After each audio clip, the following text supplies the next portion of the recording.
Well, good afternoon. Good afternoon, everybody. First, I'd like to thank the Monash University and Prato Futura for this invitation. It is really an honor to speak here today. Justin asked me to speak about culture and sustainable city and our experiences in the province of Quebec, Canada. This is a very interesting matter. Thank you, Justin. First, I think it's important to propose and to think about definition of culture. What is culture?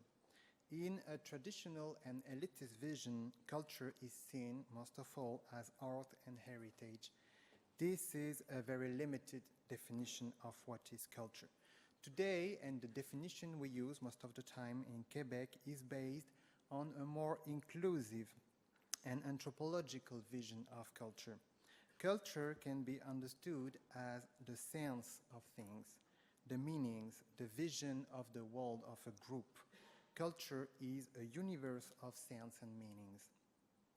It is important to understand that culture materializes, is expressed through objects, practices, and material elements. For example, a heritage.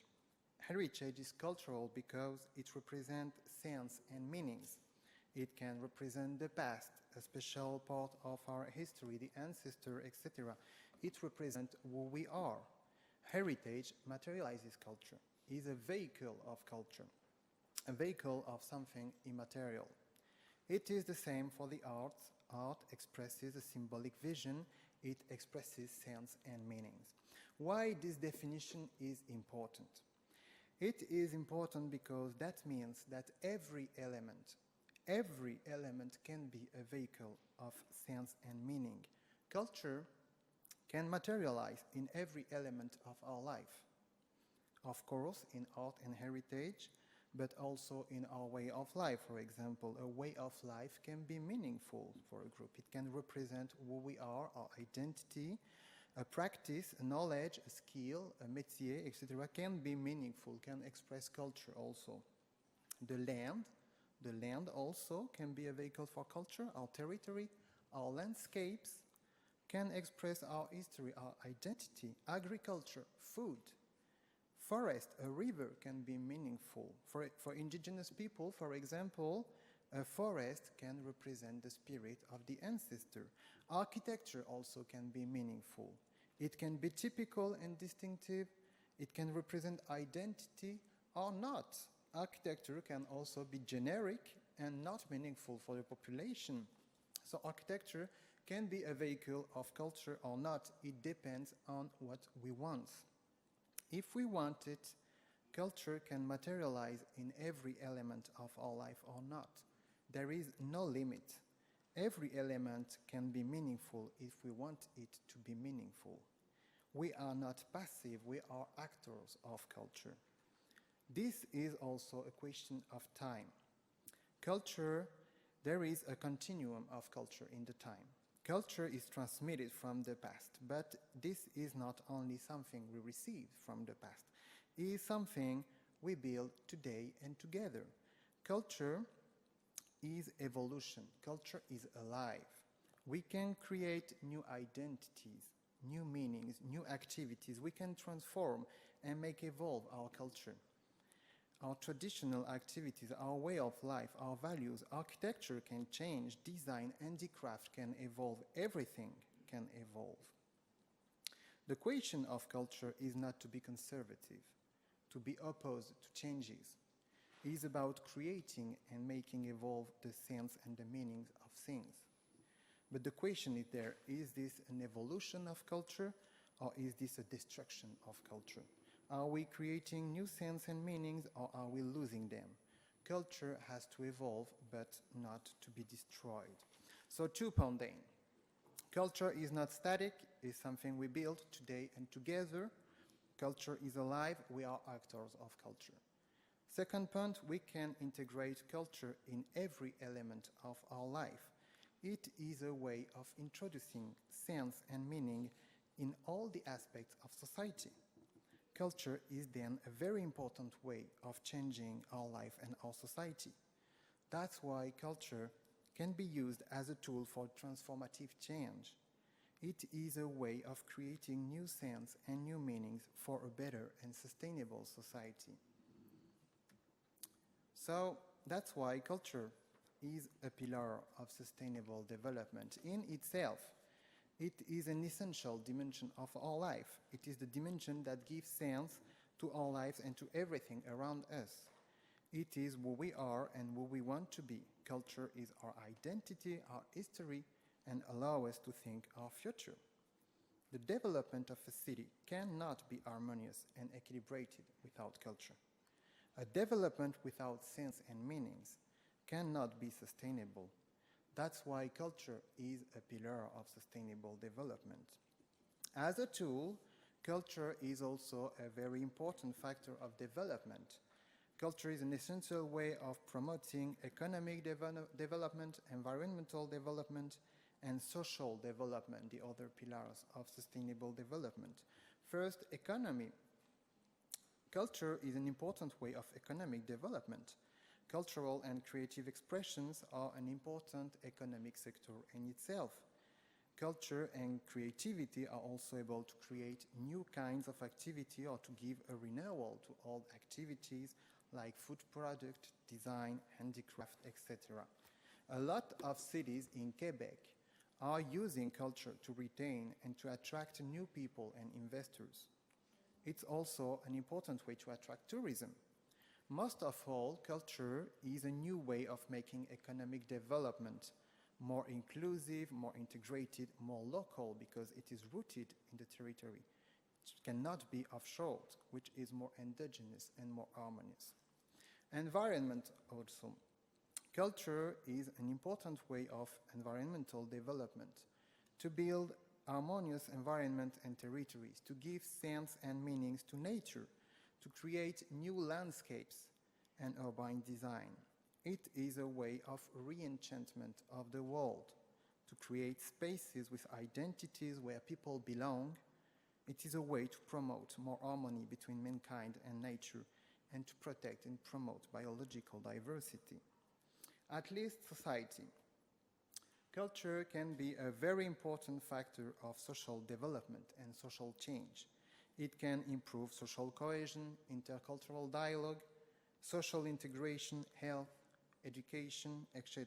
I want to give you the example of Vaudreuil-Dorion.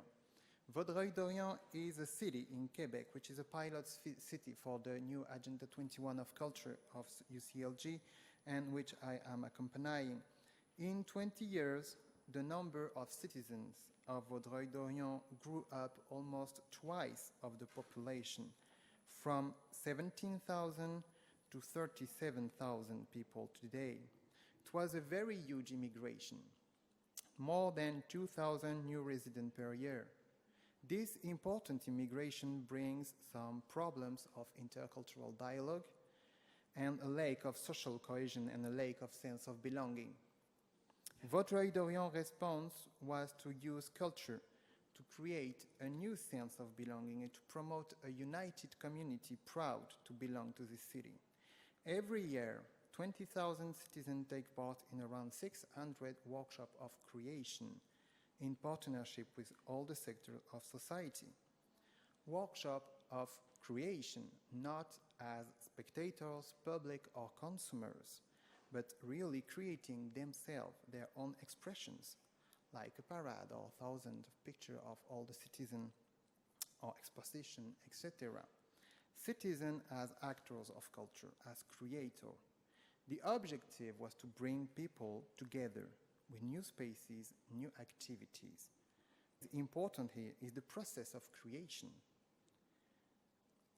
which allows people to create new values, to be together, to know each other, to give sense to a community, and to share and to appropriate new meanings, to create a new sense of belonging. This is more than intercultural dialogue. It is really a way of reconstructing social cohesion, of reconstructing a community. That's why culture is a pillar of sustainable development. I want to talk also about sustainability. We are talking, which is not the same as only development. This is about sustainability, because culture is an essential dimension of our life. Culture is not a simple factor of development. It is not a factor we can use without limits, or treat badly, or destroy like any input in the growth machine. We have to think about cultural sustainability, about the way of using and promoting culture as a way for development, but in a respectful way of culture, in a way that makes flourish culture for a global and sustainable development. As the report Our Creativity Diversity said, culture is both a mean and an end for development. Culture has to be promoted not only as a factor of social or economic development, but also because it is an end in itself. Talking about cultural sustainability brings us to apply the vision and the principles of sustainable development to cultural action. David Trotsby, an Australian economist of culture, proposed this idea, and this brought a huge reflection in Quebec, and it is transforming our way of making cultural development today all around the movement of the Agenda 21 for Culture. Some of these principles of cultural sustainability, I don't have so much time to speak about all of them, but integration and synergy, the idea is to implement a synergy between culture, economy, social, and environment as a whole. Culture as a mean and as an end of development. The long-term view, what we call intergenerational equity. This idea means that we have a responsibility to transmit culture to future generations. Sustainable use of cultural resources. I want just to talk a little bit more about this principle. We integrated this principle in the Quebec's Agenda 21 for Culture. What does it mean? That means that culture has to be used responsibly, in a way respectful of its essence and balance, to not be overexploited, distorted, or impoverished. We have to think long-term use of culture for future generations. This is a very important principle, for example, for tourism. We are using culture as a very important factor of tourism, but tourism is pretty often damaging culture between the community and its heritage, for example. Tourism is not always respectful of local value, of local life. Most of the time there is an over-exploitation of heritage or an inadequate use. How many places became only touristic places and are not anymore places of living for the citizen? This is not sustainable. If we want to promote tourism with culture, we have to make a sustainable use of cultural. It could be important to make a planning and to control the impacts of tourism on culture. It can be important to make tourism a way of promoting culture and a way of a global development. We have to think sustainable, new opportunity for tourism. People are more and more looking for authentic places, places with identity, cultural experiences, meeting with local people, etc. Other principles of cultural sustainability are essential: participation, cultural diversity, creativity, innovation, precautionary principle, others. I don't have time to speak about all of them, unfortunately. I will say, to conclude, that I want to speak a little bit about governance in conclusion. Governance is very important for sustainability. There is a necessity for a collective project shared by all citizens. We need to build a common vision of the future in a city, a common vision of our cultural evolution. This is the idea of an Agenda 21 for Culture, to build a collective vision of the city we want, a framework which gets together all the actors of the city around a common vision of cultural development. This is very important because culture is the sense we give to our lives. This has to be the result of an active construction from everybody. We need to promote empowerment and citizen capabilities in cultural action, to promote an appropriation of cultural values by citizens. This is a matter of cultural democracy. Thank you.